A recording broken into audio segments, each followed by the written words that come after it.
It's Friday, September 24th. Coming up on an all-new View. Everyone's playing the blame game for wrecking the economy and sticking you with the bill.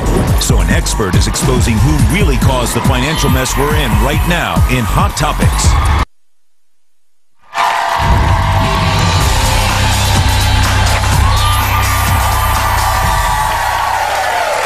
We're not discussing sex in this program, we're discussing money. Republicans and Democrats and Wall Street are all playing the blame game about the financial collapse. So who's responsible and what do we do about it? We are going to put this question to an expert to find out who the real culprit who put us in this mess is, and he's the author of Master Your Debt, Jordan E. Goodman. Welcome, Mr. Goodman. Thank you. Unemployment. We are in the middle of what some people call a recession.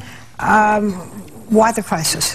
Well, we had this great party that for a long time we were fueled by debt. We had this great real estate boom. Everything was going really great, but it wasn't real. Right? Under George Bush. Well, yes. I mean, it started with Clinton, but under Bush it got very exciting, like in 2005, 2006, people flipping houses, doing all kinds of exciting things, all based on debt. So credit card debt got out of control, mortgages got out of control. We had this big boom, and it was fueled by the Federal Reserve. They were putting interest rates down as well. And then the whole thing collapsed. It wasn't real. So that's what happened starting about 2007, 2008. And it led to this unemployment crisis. Right, so we had this big party, and then the party was over. It's like a big hangover. So is the blame widespread then, I would assume, in your mind? Lots of people to get blamed. Sure. Yeah, we had tax cuts we couldn't afford. We had interest rates that were too low. We had deregulation that allowed the financial companies to get away with all kinds of things. People took on debt they just could not possibly afford, and now it's a real burden. It's like this big albatross over people, and they don't know how to do it. So that's like the burden we have to get rid of right now is this huge debt. Well, last year, President Obama launched a, $800 billion stimulus plan.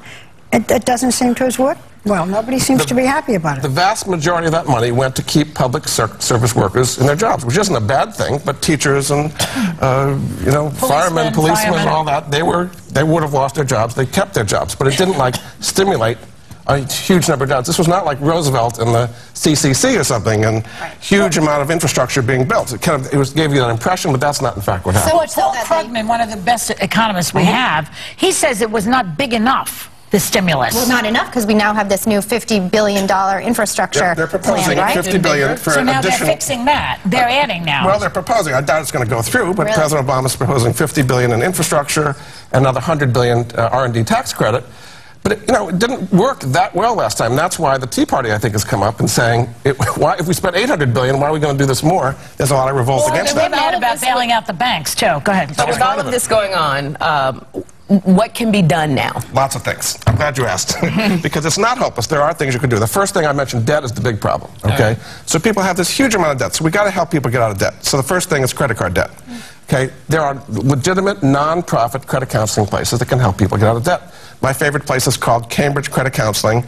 Their website, cambridgecredit.org. Notice they're a .org. And what they do is they lower your debt to like 6-7% interest rate and help you get out of debt. What about not getting into debt, too? Well, some people are doing that, but this is for a lot of people who have debt, who are just stuck in this kind of treadmill. That's the first thing. Second thing is mortgages. People have these huge mortgages they just cannot possibly handle. So several things. First, they should modify their mortgages. There are these programs out there. They don't know how to deal with them, but they can modify them to get them to a level people can afford. There's something called loan balance reduction. You can actually lower down how much you owe. There's a website to help people there, modifymymortgage.com, that can lower their mortgages. And the second thing they can do, and this would have avoided the entire problem in the first place, is what's called mortgage equity acceleration, which actually allows people to pay their mortgage off in about 5 to 7 years instead of 30 years using a home equity line of credit. There's a website for that, truthinequity.com. If they don't have money, how do they do that? It's based on the same level of income. You use a home equity line of credit. You keep your income in the HELOC instead of a checking account. You make principal progress every day. You pay it off in 5 years. But beyond, what the individual can do is the most important. But you mentioned FDR, and people remember his works program, and fixing streets, building things. Of course, it was probably World War II that got us out of debt. Correct. But that's not the hither nor yon. But is this something that President Obama can do? He's talking about it. Will that make a difference? Will that a little bit. eliminate unemployment, or at least reduce it? The housing bubble created this huge employment, and now it's created this huge unemployment. Right? When the housing is being built, People get carpeting and rugs and furniture and all kinds of stuff that's going into these homes. And when people go down, when houses are falling, in the last month, there were 150,000 people got foreclosed on. That's happening every month. So that's a huge depressant on the economy. So turning that around would make a difference. Public works program. It helps a little bit. I mean, he's talking about $50 billion. Yeah. People in the infrastructure field say that we need $2 trillion to fix all the budgets. Infrastructure's a myth. It helps a little bit, but you rebuild a bridge or a road and it's over. It doesn't give long-term jobs. Yeah. So it doesn't stimulate, really. Not long-term, but short-term. Is it your opinion that if we had not had the stimulus, we would be in even worse shape? I think so, because we were about to go over the cliff.